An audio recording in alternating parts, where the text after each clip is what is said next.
Bismillahirrahmanirrahim. Alhamdulillah. Alhamdulillahilladzi ala ni'matin kulli hal. Asyhadu an la ilaha illallah wa asyhadu anna Muhammadan abduhu wa rasuluh. Allahumma salli wa sallim wa barik ala sayyidina Muhammad wa ala alihi wa sahbihi ajma'in. Rabbi shrah li sadri wa yassir li amri wahlul 'uqdatam min lisani yafqahu qawli, amma ba'du. Bersyukur kepada Allah di kesempatan malam hari ini Allah izinkan, pantaskan kita istiqomah hadir kembali dalam rangka mencari ilmu. Mudah-mudahan ilmu yang kita dapat senantiasa menjadi ilmu yang manfaat dan barokah. Dan mudah-mudahan atas ilmu ini menjadi sebab Allah muliakan kehidupan kita semuanya, tidak hanya di dunia tapi sampai di akhirat. Dan yang kedua, salawat ma'assalam semoga tetap tercurahkan kepada junjungan kita Nabi besar Muhammad sallallahu alaihi wasallam. Ma'asyiral muslimin yang dimuliakan oleh Allah, insyaallah kalau memang Allah izinkan, Allah pantaskan, dan kemudian ada pengumuman dari pemerintah kita, maka insya Allah jika tidak ada pergeseran waktu, maka insya Allah tanggal 13 April kita mengawali Ramadan di hari yang pertama.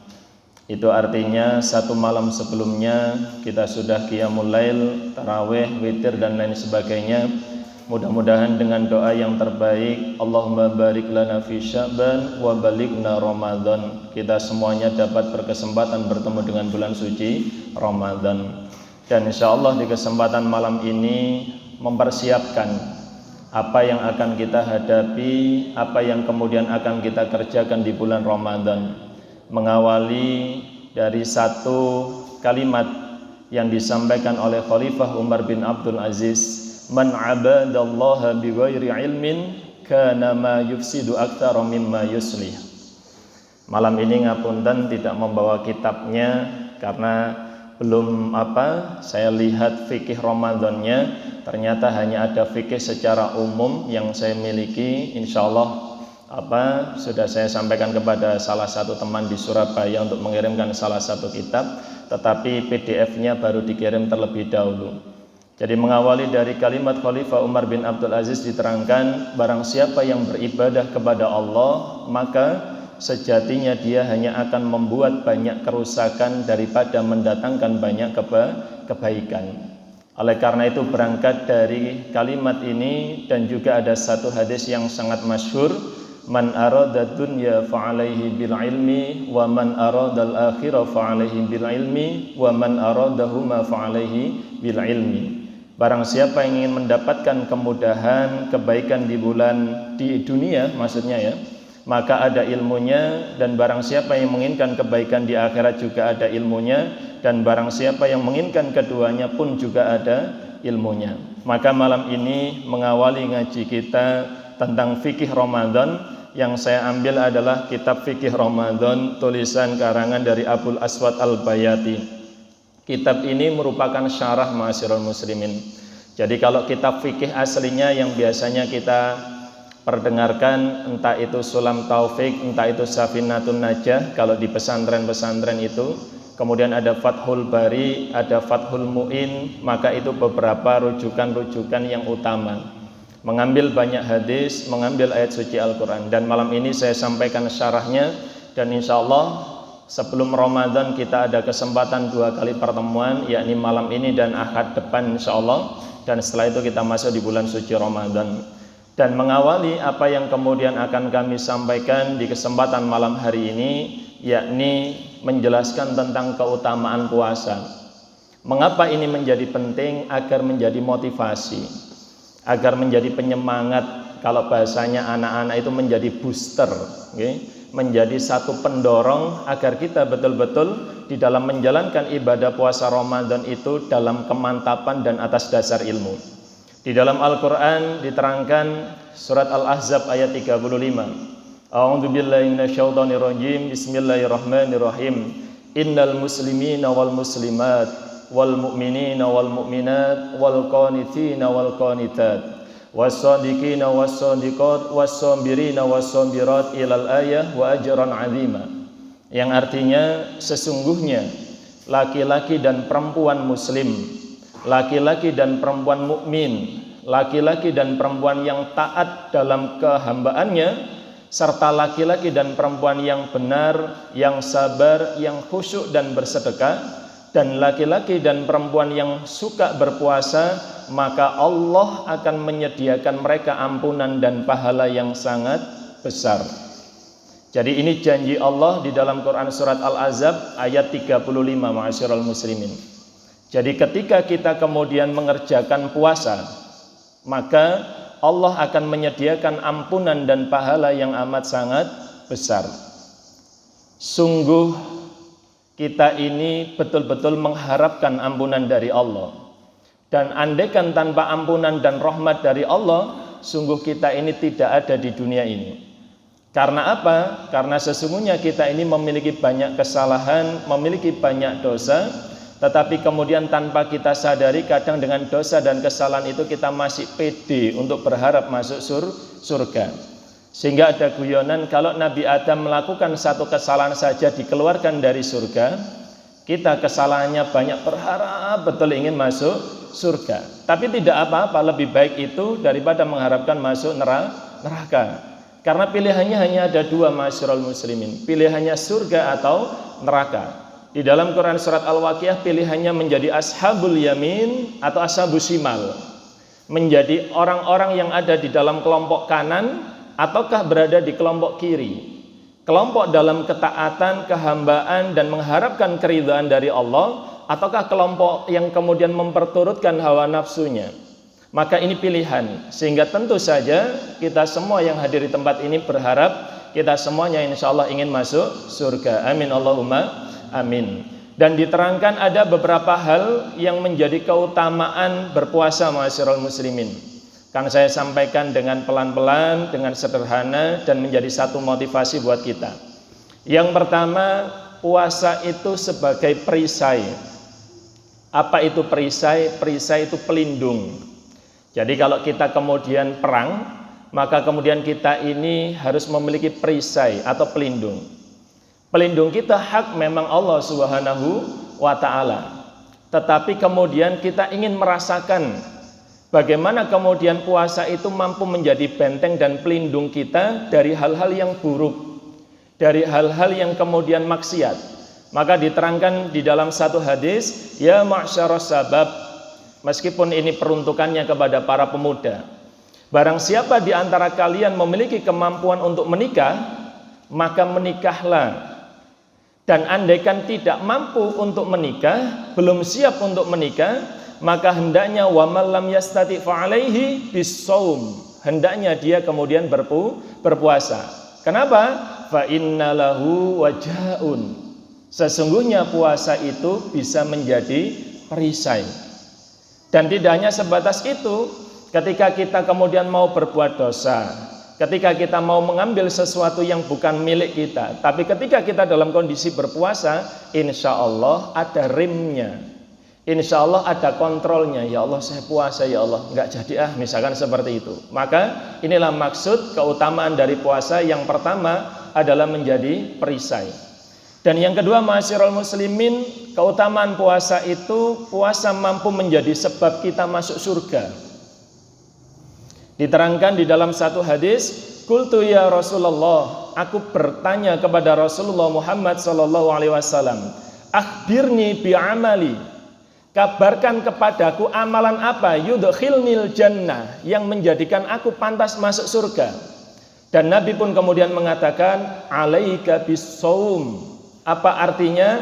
Yakni wajib bagimu untuk mengerjakan puasa. Jadi ini menjadi satu indikator, menjadi satu petunjuk yang jelas. Ingin masuk surga, puasalah.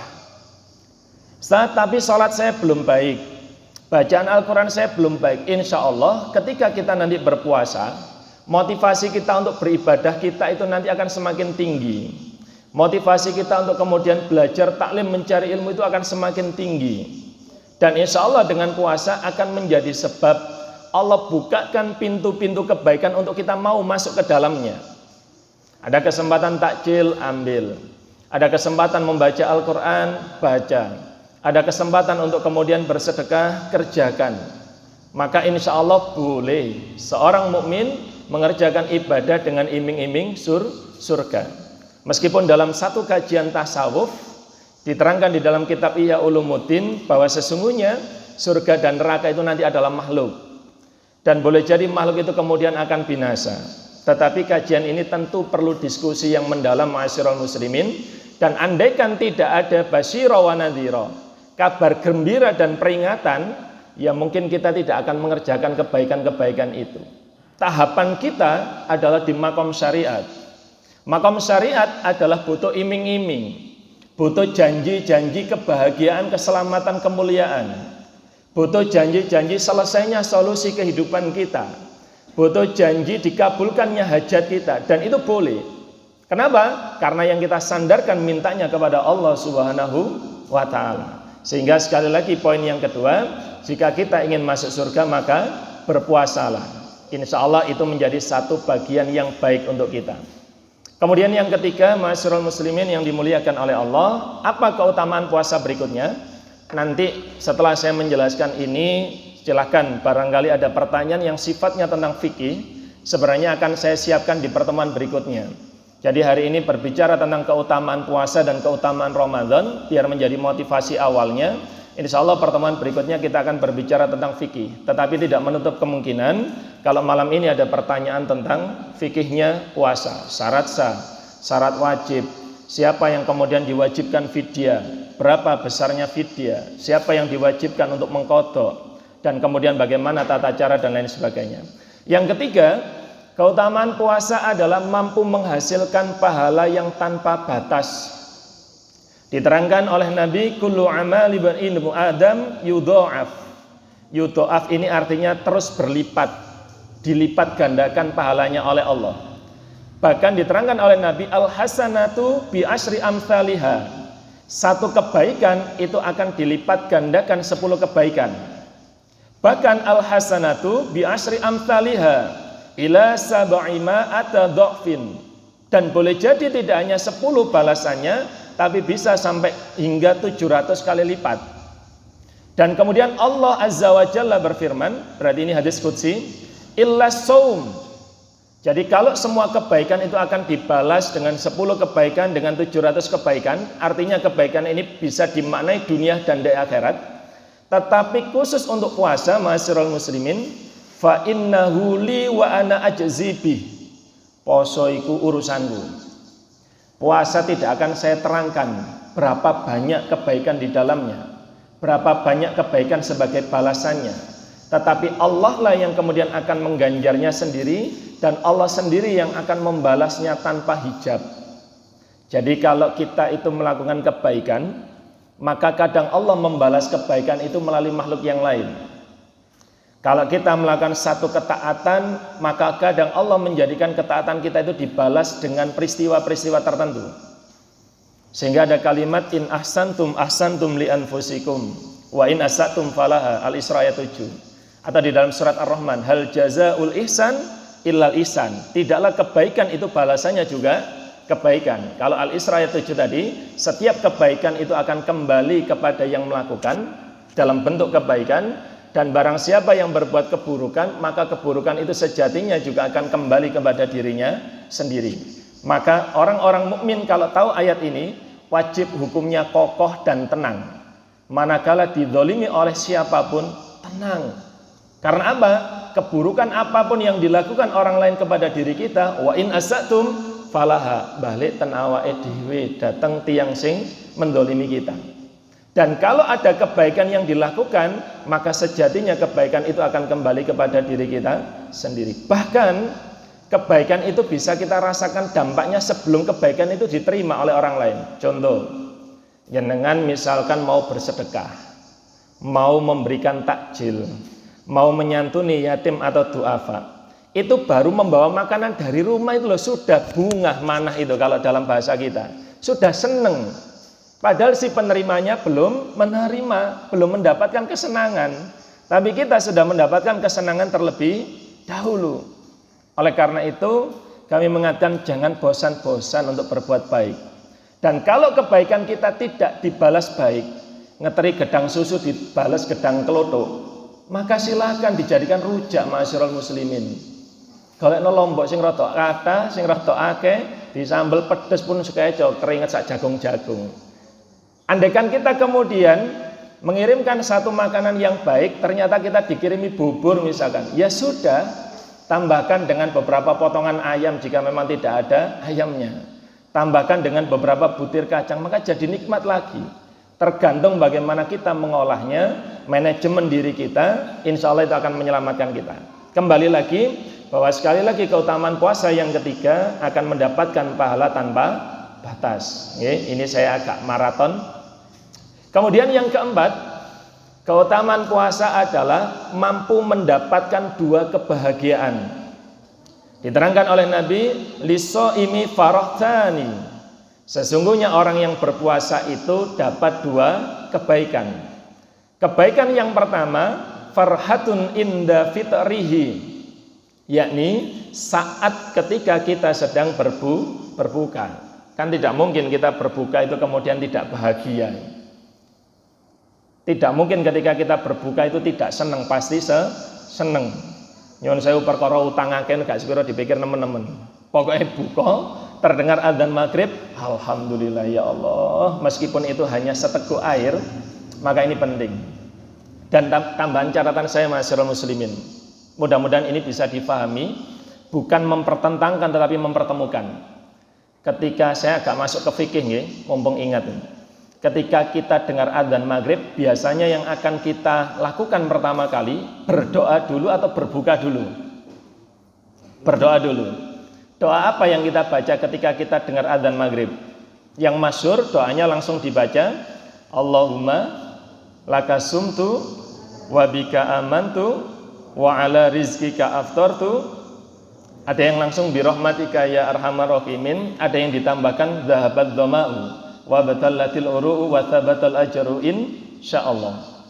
Ada satu bagian doa itu yang ayo kita renungkan, kita refleksikan.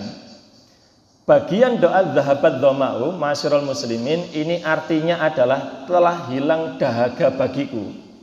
Nyon sewu. Ketika hilang dahaga itu ketika kita sudah minum atau belum minum? Sudah minum.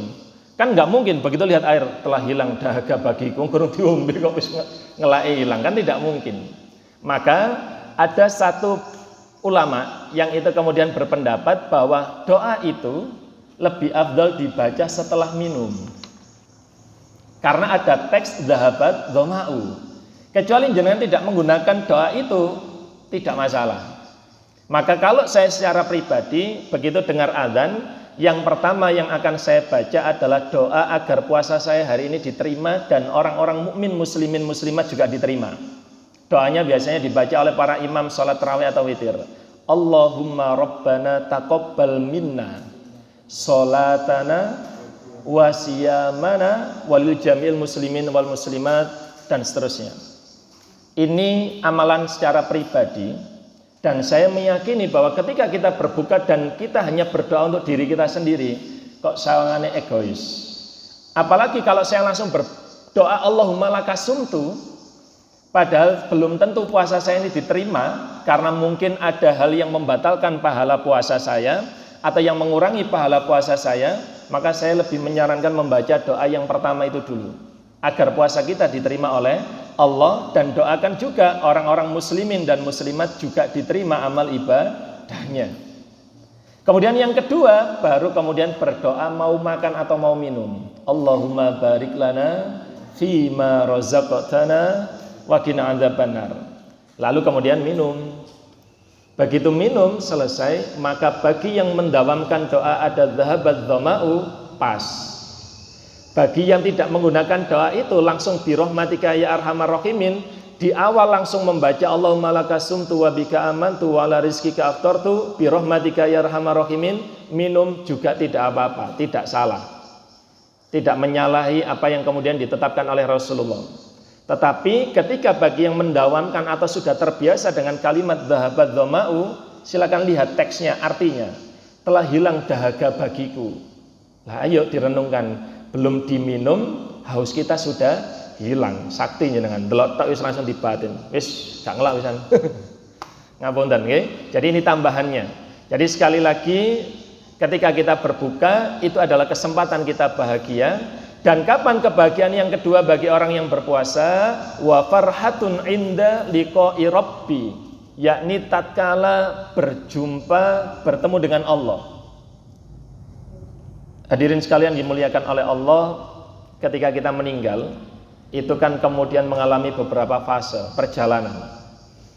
Begitu ruh terlepas, nyawa hilang, ruh terlepas dari jasad, maka kemudian jasad kita dibawa ke makam, ke kuburan. Maka kemudian setelah itu kan ruh kembali. Untuk apa? Untuk mempertanggungjawabkan amal. Karena apa? Jasad tidak bisa merasakan sakit kecuali di dalamnya ada ruh. Maka kemudian melewati perjalanan alam barzah sampai hari kiamat terjadi peristiwa yaumul ba'ats, hari kebangkitan. Dikumpulkan di padang mahsyar. Lalu kemudian kita dihitung amalan-amalan kita oleh Allah melalui para malaikat di yaumul hisab dan yaumul mizan. Baru ke jembatan Shiratal Mustaqim, barulah penentuan surga atau neraka. Maka ada satu momen ma'asyiral muslimin, khususnya ketika di yaumul hisab, adalah momen di mana kita itu mempertanggungjawabkan amal kita. Ada ulama yang berpendapat bahwa saat itu adalah saat yang paling menentukan kehidupan kita di akhirat. Kenapa? Karena saat itu kita kemudian dihadapkan. Jika saat itu dihadapkan kepada Allah dan Allah ridho atas apa yang kita lakukan selama di dunia, maka surga. Tapi ketika kemudian Allah tidak ridho, bahkan kemudian Allah mengatakan kita sebagai seorang pendusta, bahkan Allah kemudian menyungkurkan wajah kita hingga akhirnya kita disiksa, maka sejatinya saat itulah siksaan itu akan tampak pada diri kita. Maka puasa menjadi satu cara kita bertemu dengan Allah dalam keadaan farhatun. Apa farhatun? Bahagia. Dan kalau Nabi sudah mengatakan engkau bertemu dengan Allah dalam keadaan bahagia, nyon sewu, kira-kira alamatnya surga atau neraka? Insya Allah surga. Karena bahagia. Gak ada ceritanya kemudian masuk neraka bahagia, itu tidak ada ceritanya kecuali orang-orang sufi. Sebutlah Rabi'ah al-Adawiyah, kalimatnya yang sangat masyhur, tidak apa-apa masuk neraka yang penting kau ridho. Ini tingkatan ini sulit untuk kita jangkau. Makanya kita yang datar, yang syariat, yang sederhana, maka bahagia surga. Puasa menjadi salah satu cara kita bertemu dengan Allah dalam keadaan bahagia. Lalu kemudian yang berikutnya, yakni keutamaan puasa yang kelima, bau mulut orang yang berpuasa lebih wangi daripada minyak kasturi. Tapi nggih mboten usah diapa-apakan ya, minyak kasturi. Ngapunten nggih. Jadi Nabi mengingatkan la khulufu famis shaimi atyabu indallahi mirrihil misk. Yang artinya bau mulut orang yang berpuasa itu lebih wangi di sisi Allah dibanding dengan minyak kasturi. Nggih. Jadi bau mulut ketika kita berpuasa itu lebih wangi daripada minyak kasturi. Dan kemudian Al-Hafidz Ibnu Hajar Asqalani, ini yang menulis Bulughul Maram insyaallah, diterangkan lebih lanjut. Apa yang menyebabkan seseorang itu bau mulutnya seperti minyak kasturi? Yakni ketika mulutnya ini adzikri wa rajaha nawi hudal akhiri. Yakni ketika mulutnya ini banyak dipakai dalam berzikir dan kemudian mulutnya ini banyak digunakan untuk mengajak kepada kebaikan, serta kemudian atas sebab mulutnya ini menjadi sebab hadirnya majelis-majelis ilmu. Ini katanya Ibnu Hajar Asqalani. Jadi diterangkan bau seperti minyak kasturi, penjelasan menurut Ibnu Hajar itu kemudian jika digunakan untuk berzikir, termasuk membaca Al-Quran, digunakan untuk mengajak kepada kebaikan, ayo sholat, ayo melakukan kebaikan, ayo datang ke majelis ilmu, termasuk digunakan untuk mengajak orang mencari ilmu. Dan pendapat ini dikuatkan oleh Imam Nawawi. Artinya Imam Nawawi menyepakati bisa menjadi bau seperti minyak kasturi itu ketika syarat tadi terpenuhi. Tapi kalau tidak dipakai untuk hal-hal yang seperti itu, artinya tidak digunakan untuk kebaikan, maka ya jangan berharap menurut Imam Nawawi dan Ibnu Hajar Asqalani. Artinya ini menjadi penjelas atas hadis itu. Kemudian yang keenam insyaallah nggih, keutamaan puasa adalah yakni puasa itu menjadi syafaat. Nggih, masih 14 menit Isya. Diterangkan oleh Nabi, puasa dan Al-Qur'an, saya baca terjemahnya, kelak akan memberikan syafaat kepada seorang hamba pada hari kiamat. Dan barang siapa yang suka berpuasa, ahli puasa, suka puasa, ahli puasa ini bil makna ngapunten, selain Ramadan kita sempurnakan ibadah puasa kita, ditambah yang disebut orang yang ahli puasa itu, ditambah di luar Ramadan, nyuwun sewu, Senin dan Kamis. Dan yang kedua adalah Ayyamul Bid. Kapan Ayyamul Bid itu? 13, 14, 15. Jadi seseorang itu disebut ahli puasa itu tidak hanya ketika Ramadan saja dia berpuasa, tetapi di luar Ramadan, Senin Kamis, di luar Ramadan Ayyamul Bid. Maka barang siapa yang melakukan seperti itu, dia mendapatkan gelar Ahlus Siyam, orang yang ahli berpuasa. Insya Allah di antara kita mungkin Senin Kamis itu sudah terbiasa. Bagi yang terbiasa nggih. Bagi yang belum maka biasakan, latih. Kalau memang belum mampu, minimal ngapunten berikan berbuka untuk orang yang berpuasa. Makanya Senin Kamis, lalu kemudian disediakan hidangan. Ustaz, kalau nggak ada yang puasa gimana? Nggih mboten napa, kan niat kita baik. Memberikan sedekah makanan atau minuman di hari Senin atau Kamis. Jadi sekali lagi, puasa akan memberikan syafaat. Yaumal qiyamati yaqulu siyam ay rabbu maghtatu syafaat. Jadi akan memberikan syafaat. Kemudian yang keenam, apa keutamaan puasa? Yakni akan mendapatkan tempat khusus di surga, namanya adalah surga Ar-Rayyan. Diterangkan sesungguhnya di surga ada sebuah pintu yang bernama Ar-Rayyan. Dan pada hari kiamat tiada orang yang diperbolehkan masuk ke dalam pintu itu kecuali orang-orang yang kemudian ahli berpuasa. Selain orang yang ahli puasa, no, tidak boleh. Ahli baca Quran, tidak boleh. Ahli sholat tahajud, tidak boleh. Artinya ada surganya sendiri bagi beliau-beliau itu. Tetapi untuk puasa, Ar-Rayyan menjadi surga yang diperuntukkan untuk kita. Lalu kemudian Ar-Rayyan itu gambarannya seperti apa? Kata Syekh Muhammad bin Abdul Latif Al-Khirmani, itu bertutur menerangkan maksud tentang Ar-Rayyan. Bahwa Ar-Rayyan itu adalah surga yang di dalamnya terdapat sungai. Yang kemudian sungai itu layaknya susu dan madu. Kalau kita mungkin rotok enek nih, kalau di dunia minum susu dan madu itu agak enek gitu nih. Tetapi ketika nanti di surga itu tidak ada rasa enek itu. Artinya yang akan dirasakan kesegaran yang akan terus menerus. Bukan kemudian malah haus, boten. Jadi berbeda dengan logika yang kita bangun di dunia ini. Kalau madu campur susu gak enak, kelegen kan ngoten ya. Tapi di surga itu jaminannya, itu balasannya kepada orang-orang yang ahli puasa. Kemudian di poin berikutnya, apa keutamaan puasa? Yakni puasa mampu menggugurkan dosa. Nabi mengingatkan fitnahnya seorang laki-laki itu adalah di keluarga, harta, dan tetangganya. Ini kata Nabi. Maka dosa di keluarganya, dosa terhadap fitnah hartanya, dan dosa terhadap fitnah tetangganya akan dihapus oleh Allah dengan amalan sholat, puasa, dan sedekah. As-sholatu wasyamu was-shadaqatu.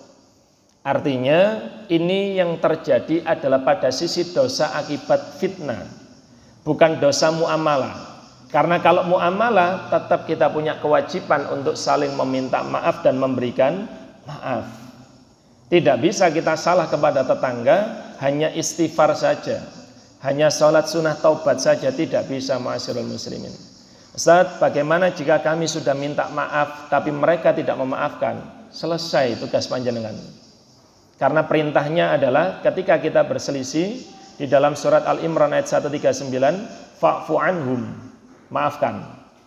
Yang kedua, wastaghfir lahum, mintakan ampunan kepada Allah. Jangan kebalikannya nggih, didoakan yang jelek-jelek malah nggak boleh.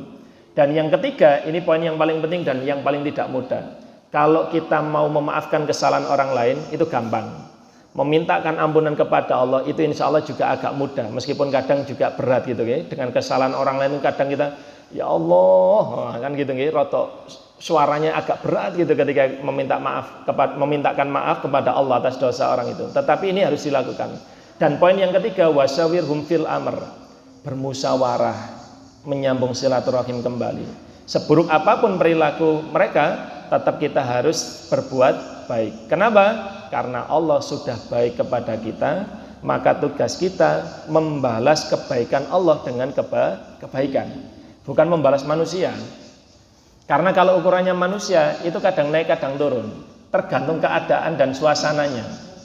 Tapi kalau kita memandang wajahnya Allah yang sudah mengkaruniakan segala nikmat dan kebaikan kepada kita, maka insya Allah ketika kita membalas kebaikan, bukan membalas kebaikan orang itu, mboten, tapi kita sebenarnya sedang membalas kebaikannya Allah Azza wa Jalla.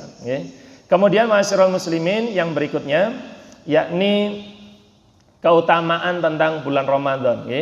Jadi ini saya cukupkan untuk keutamaan berpuasa. Keutamaan bulan Ramadan yang pertama, Allah turunkan Al-Quran pada tanggal 17 Ramadan.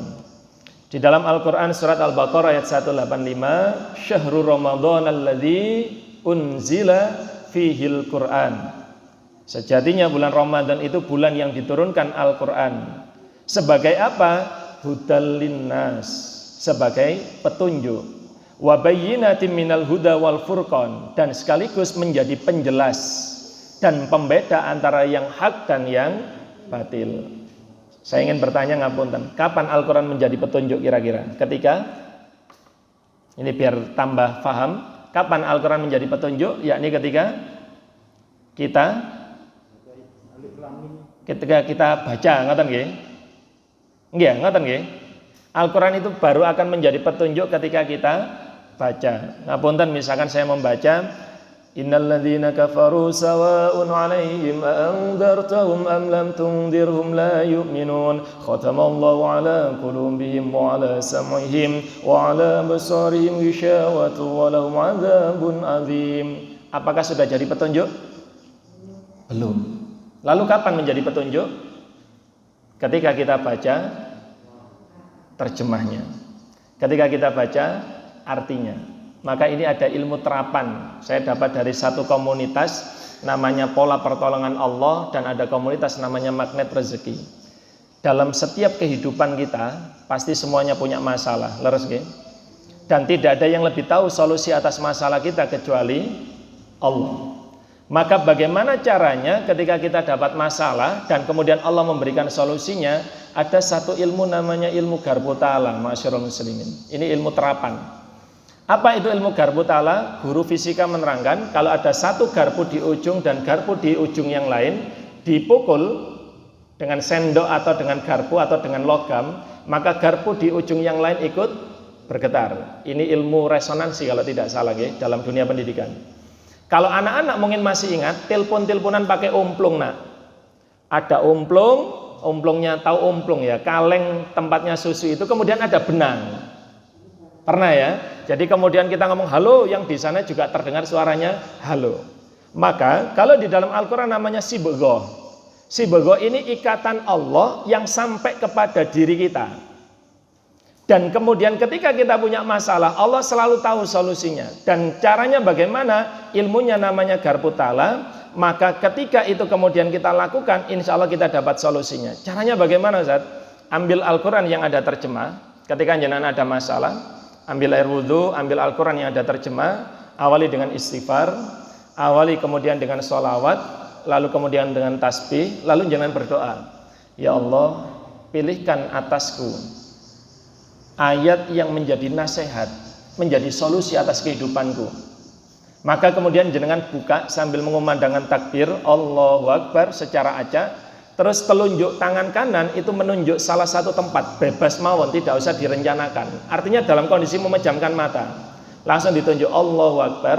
Maka silahkan itu kemudian nanti dibaca ma'asyiral muslimin, minimal 3 ayat. Kebetulan ini sudah saya dawamkan kurang lebih 3 tahun. Dan saya mengajak anak-anak santri itu setiap pagi pada sholat subuh itu zikir al-maksurat dengan online gitu, dengan Zoom atau Google Meet. Setiap selesai al-maksurat, maka kemudian saya ajak anak-anak itu untuk kemudian bertanya kepada Allah, apa yang harus dilakukan hari ini? Amalan apa yang harus dikerjakan hari ini? Dan itu namanya garbu ta'ala. Dan alhamdulillah atas izin Allah, ayat yang didapat itu selalu berhubungan dengan apa yang kita kerjakan dalam satu hari itu, ataupun masalah yang sedang kita hadapi. Dan ini kalau kemudian bisa dimaknai adalah istikharah bil Quran, meminta petunjuk kepada Allah melalui Al-Quran. Dan ini silahkan kalau memang ingin mencoba, silahkan dilakukan. Artinya meskipun sifatnya tidak untuk coba-coba, tapi keimanan itu kadang harus butuh pembuktian. Saya tak coba sih, kira-kira teman nggak apa yang disampaikan Ustaz Fajar itu. Maka jenengan ambil saja masalah apapun, termasuk jenengan tidak ada masalah tapi ingin tahu, ya Allah, kedudukan saya saat ini di hadapan Engkau seperti apa? Jenengan akan lebih jujur nanti menerima nasihat itu. Kenapa? Karena sumbernya dari Allah. Kalau sumbernya dari manusia, cak aku ya apa sih wong ya? Oh sampai niku ngene. Ada saat di mana kita kadang nggak terima dengan nasihat itu atau dengan kalimat itu. Tapi kalau Allah nanti yang memilihkan, tidak mungkin jenengan keliru Gusti Allah kata aneh. Tidak mungkin. Jadi itu namanya garbu ta'ala ma'asyiral muslimin. Dan Ramadan keutamaan salah satunya adalah turunnya Al-Quran. Dan saya mengajak kepada semuanya, masalah apapun jangan langsung larinya kepada makhluk. Karena kata Ali bin Abi Thalib, tidak ada hal yang mengecewakan ujungnya kecuali ketika kita bersandar kepada makhluk. Ini kurang berapa menit nih Bang? Insya Allah kurang 5 menit. Baik, insya Allah itu akan dilanjutkan di pertemuan berikutnya tentang keutamaan bulan suci Ramadan, dan masih ada beberapa keutamaan-keutamaan yang akan disampaikan. Diawali dengan door prize dulu sebelum nanti ada yang bertanya. Ngapunten. Ada 3 door prize lagi. Insyaallah, barakallah. Pertanyaan yang pertama. Kalau melok ndredeg ya. Insyaallah. Tentang keutamaan berpuasa. Diterangkan bahwa ketika kita berpuasa akan masuk surga. Apa nama surga yang diperuntukkan bagi orang yang ahli puasa? Angkat tangan nggih, Pak. Nggih. Ar-Rayyan, nggih, monggo, masyaallah. Tim pembagi silakan dibantu, nggih. Ar-Rayyan. Ini nak diambilkan nak. Pertanyaan yang kedua. Nggih. Ketika kemudian diterangkan bahwa berpuasa itu akan mendapatkan 2 kebahagiaan. Apa bentuk kebahagiaannya? Ibu-ibu belakang kerudung merah. Alhamdulillah, barakallah. Nggih, ini bisa dibantu. Satu lagi ya niki, insyaallah. Pertanyaan yang terakhir, pertanyaan yang terakhir, yakni tentang keutamaan berpuasa lagi, tentang keutamaan berpuasa. Diterangkan bahwa ketika kita berpuasa itu kemudian kita itu bau mulut itu seperti bau minyak kasturi atau minyak misik. Tetapi menurut Ibnu Hajar Asqalani dan Imam Nawawi menerangkan apa yang menjadikan baunya seperti minyak kasturi. Digunakan untuk dzikir. 1, nggih. Ada 3 tadi, Pak. Ngapunten. 2. Selain untuk dzikir apa malih, Pak? Nggih. Ini karena barang-barang nanti dibagi rata ngoten tadi. Nggih, saya kesempatan apa dulu, Pak? Selain untuk berzikir, yang kedua apa, Pak? Dibarsani catatannya, barangkali ada yang terlewat.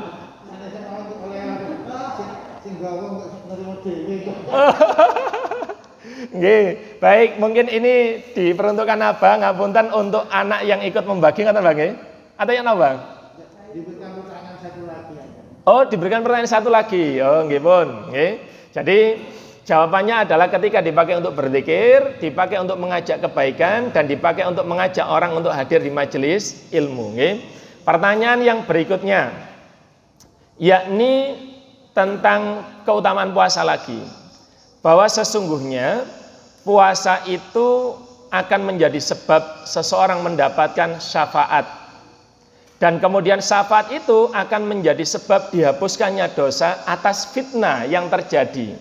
Ada 3 kabotan kata ane soalnya nggih. Kira-kira fitnah apa saja? Nggih, belakang. Fitnah keluarga, harta, sama tetangga. Alhamdulillah, barakallah. Nggih, lumayan saged tambal goreng keripik rambak. Nggih. Baik, mungkin ada yang mau disampaikan? Sudah enten niki nggih, ngapunten. Ada yang mau ditanyakan monggo. Boleh seputar fikihnya boleh atau seputar baru motivasi hari ini tadi. Insyaallah akad depan kita banyak berbicara tentang fikih. Tapi kalau hari ini mau ada yang menanyakan itu monggo tentang fikihnya puasa. Nggih, monggo, Bang. Saya mengusulkan tadi amalan garpu pala itu. Oh, nggih. Kalau bisa buat kelas saya membahas, nanti saya bagikan ke jamaah saya. Urut-urutannya. Iya. Jadi gitu. Oh, nggih, insyaallah, nggih. Nanti akan saya tuliskan urut-urutannya, nggih. Jadi selain ada Al-Qur'an yang memang dibutuhkan saat itu, yang kedua sebenarnya adalah tafsir sebenarnya. Tetapi andaikan nanti kalau panjenengan agak kesulitan memahami dari makna itu, boleh di WA-kan ke saya, nanti saya bantu, nggih. Untuk memaknai dari sisi asbabun nuzul, sebab turunnya ayat itu, dan kemudian pola atau solusi apa yang dihadirkan pada saat permasalahan itu ada dan dihubungkan dengan apa yang menjadi ujiannya jenengan. Tapi tidak perlu membuka kartu, Ustaz saya punya masalah ini, sami kalau nggak ada masalah, lah podo curhati masalah. Jadi insya Allah nanti akan saya tuliskan Mbak urut-urutannya garpu talan. Ada lagi? Sampun nggih? Oh nggih, monggo Bu. Nggih.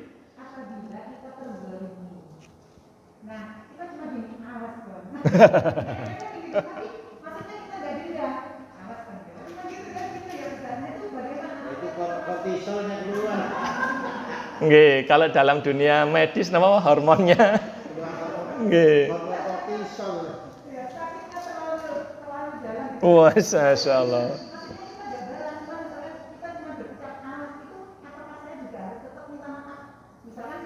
Oh.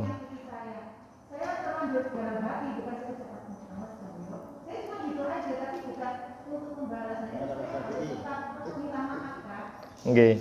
Baik, alhamdulillah nggih. Jadi ada satu kalimat yang baik. Kita itu semuanya butuh maafnya Allah. Sepakat nggih? Maka salah satu cara agar kita mendapatkan maafnya Allah, maafkan kesalahan orang lain atas diri kita. Karena apa? Tidak ada orang yang sempurna.